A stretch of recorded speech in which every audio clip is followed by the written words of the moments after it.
안녕하세요. 감동사연 채널 왈칵입니다. 꾸준히 한국과 각별한 인연이 있는 외국인 분들의 이야기를 생생하게 전달하는 데 힘쓰도록 하겠습니다. 이제 오늘의 사연자분 모셔볼게요. 사연자분 안녕하세요. 안녕하세요. 미국 캘리포니아주에 살고 있는 미국인 제임스라고 합니다. 제 친구는 꽤 유명한 할리우드 조연 배우입니다. 그의 신상 정보를 알려드릴 수는 없는 것을 양해 부탁드립니다. 제 친구가 연기를 함에 있어서 자괴감이 들고 힘든 시기에 한국이라는 처음 들어보는 나라에 와서 한 한국인 아저씨를 통해 새로운 위로를 받았던 일화에 대해 오늘 여러분들에게 전달드리고자 이렇게 왈칵을 찾아뵙게 되었습니다. 제 친구의 이름을 일단 데니스라고 지칭하도록 할게요. 데니스와 저는 고등학교 동창 사이입니다. 그는 어린 시절부터 할리우드 배우라는 꿈을 꾸기 시작했고 연기력이 워낙 출중하다 보니 승승장구할 수 있었어요. 하지만 그런 그에게도 시련은 존재했습니다. 유명해지기 위해서는 어떤 하나의 포인트가 딱 있어야 하는데 데니스에게는 그 포인트 하나가 주어지지 않았어요. 또한 자기 자신이 하고 싶어하는 연기를 펼칠 수가 없었고 할리우드시에서 기대하는 데니스의 연기는 따로 있었습니다. 그 연기는 바로 과장된 코믹 연기였어요. 그는 이성적이고 진지한 노화를 연기를 무척이나 잘했어요. 본인 스스로도 하고 싶어 했고요. 어느 날은 저에게 자신이 오디션을 위해 연기한 비디오를 보여주며 어떠냐고 물은 적이 있었습니다. 저는 그가 연기하는 독백만 보고 눈물을 얼마나 흘렸는지 몰라요. 그만큼 감정의 흐름이 실제와 같이 섬세했던 것이에요. 할리우드시에서 원하는 코믹 연기만 하기에는 너무 아까운 인재였어요. 그는 점차적으로 연기에 대한 부담감이 가중될 수밖에 없었습니다.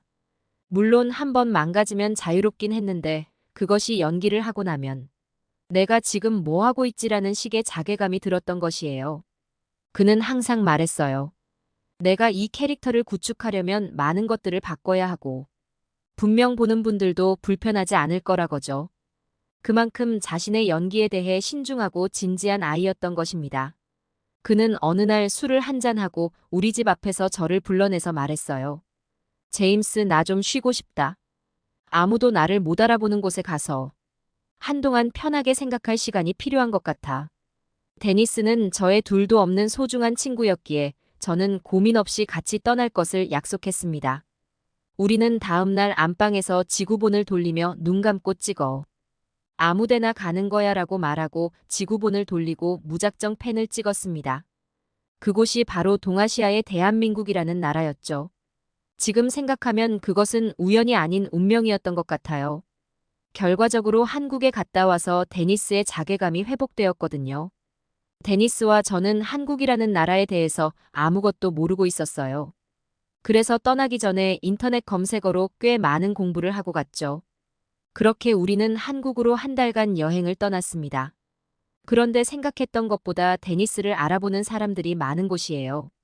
처음 한국의 서울 숙소에서 지낼 생각이었는데 그것 때문에 경기도 외곽으로 숙소를 옮기게 되었죠. 우리가 옮긴 숙소가 위치한 지역은 바로 경기도 평택시였어요. 평택이라는 곳은 먹거리와 볼거리가 매우 풍부했어요. 외곽 지역으로 빠져나오니 데니스를 알아보는 사람이 드물었죠. 물론 선글라스와 모자는 필수적으로 착용했지만요. 한 일주일 정도 그곳에서 지냈을 때 데니스는 한국의 한식에 푹 빠져버렸답니다. 한식은 미국처럼 모든 음식이 기름지지 않음에도 불구하고 간이 적절히 잘 배어 있고 특히 음식과 같이 먹는 김치는 조금은 심심할 수 있는 한식과 너무나 잘 맞았어요. 특히 데니스가 조아라에서 이틀에 한 번 꼴로 먹었던 음식이 있어요. 그것은 바로 평택에서 유명한 폐게닭이었습니다. 고추장 베이스로 나오는 닭도리탕 같은 음식인데 매워서 잘 못 먹으면서도 식감이 얼마나 쫄깃하게 맛있던지. 데니스는 숙소 근처에 있는 폐게닭 가게 사장님과 엄청 친해져서 지금도 연락하고 있다니까요. 비단 한식뿐만 아니었습니다.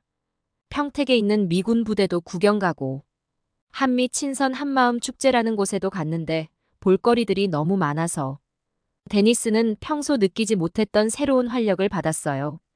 그렇게 한국 생활을 한 지 보름이 훌쩍 지났습니다. 평택호의 아름다운 풍경과 밤하늘을 수놓은 불꽃들은 아직도 잊혀지지 않네요. 우리가 시즌을 잘 잡아서 간 건지 그때의 여름날 주변에서 많은 문화 행사가 있었고, 미국인인 데니스와 저에게는 이런 행사들이 너무나 생소하지만 재미있게 다가왔습니다. 평택 옆에 있는 안성이라는 곳에서 하는 바우더기 축제에 가서 남사당패에 보여주는 다양한 고개들을 보고 감명을 많이 받았어요. 특히 하늘 위에서 부채를 들고 줄을 타는 남사당의 춤사위는 데니스가 연기할 때 도움이 되는 표현력에 도움을 주었다라고 할 정도로 그에게 긍정적인 감정을 일깨워 주었다네요. 그렇게 즐거운 한국 생활을 지내던 어느 날이었습니다. 데니스와 평택 안성천을 따라 걷다가 노을 지는 모습이 너무 황홀해서 둘 다 사색에 잠겨 노을 구경하고 있었어요. 그런데 주변에 사람이 아무도 없었는데 한 한국인 아저씨가 우리 쪽으로 다가오는 게 아니겠어요? 데니스는 지친 표정으로 휴 또 셀카 찍어달라는 건가라고 생각했다네요. 그는 아저씨에게 예라고 말씀드리며 작은 한숨을 내쉬면서 데니스는 자신의 휴대폰 카메라를 하늘 위로 지켜 올리기 시작했어요. 그런데 그 뒤에 한국인 아저씨의 반응에 데니스는 머쓱하면서도 감동을 받았어요. 엥 뭐하는겨 목이 물려 이렇게 말씀하시면서 데니스의 몸에 파스를 뿌려주는 게 아니겠어요? 아저씨의 따뜻한 마음에 데니스는 놀랄 수밖에 없었어요. 데니스는 아저씨에게 감사 인사를 전하고 우리는 약간의 대화를 나누었습니다.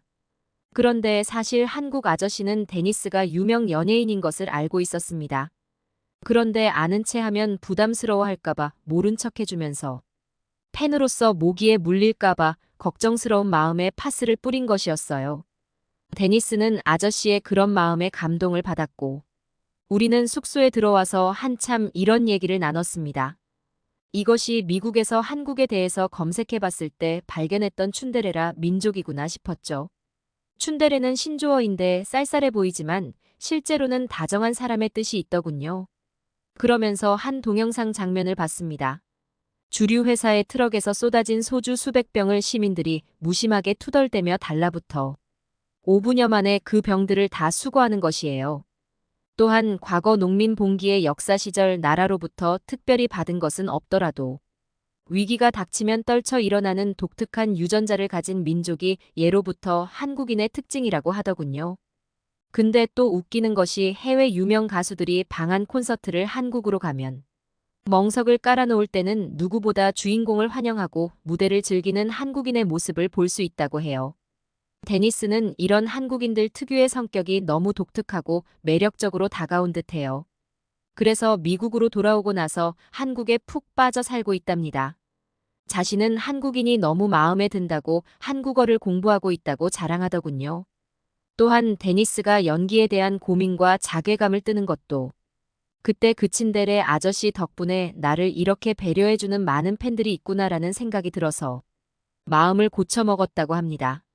지금은 누구보다 더 성장하는 데에 집중하는 데니스가 자랑스러워요. 하도 데니스가 다시 한국 다시 가자고 보채고 있어서 돌아오는 겨울의 비행기 티켓을 미리 끊어놨답니다.